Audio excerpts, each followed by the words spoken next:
Section 3.3.7-T. The frequency distribution was obtained using a class width of 0.5 for data on cigarette tax rates. We want to use the frequency distribution to approximate the population mean and population standard deviation. And then we're going to compare the results to the actual mean of 1.466 and a standard deviation of 0.997. So first thing we're going to do is we're going to set this up in StatCrunch. So we're going to open this up. So over here, we're going to open this up in StatCrunch. Okay, and so while that's loading up, okay, now what we want to do is we want to find out what is the population mean and the population standard deviation. So what we're going to do is we're going to go ahead and go to Stat, and then we're going to go to Summary Stats, and then we're going to go all the way down to where it says Grouped Binned Data.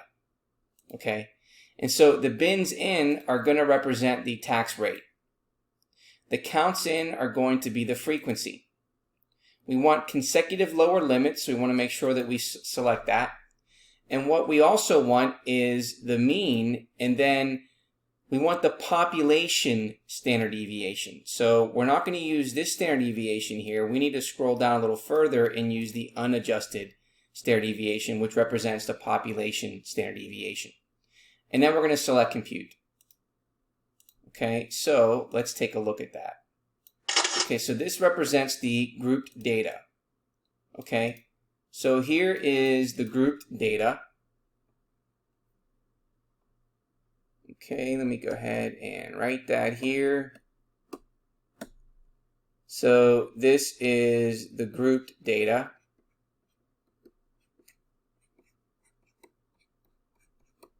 Okay, so we know that the population mean for the group data, rounded to 3 decimal places, is 1.509.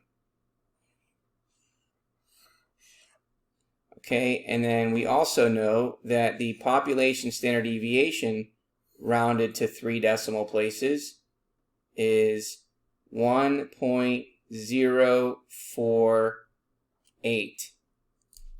Okay, and now we want to compare that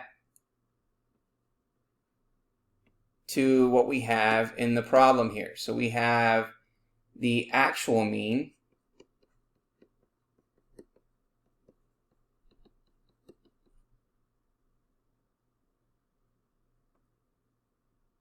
which is 1.466, and then the standard deviation, which is 0.997.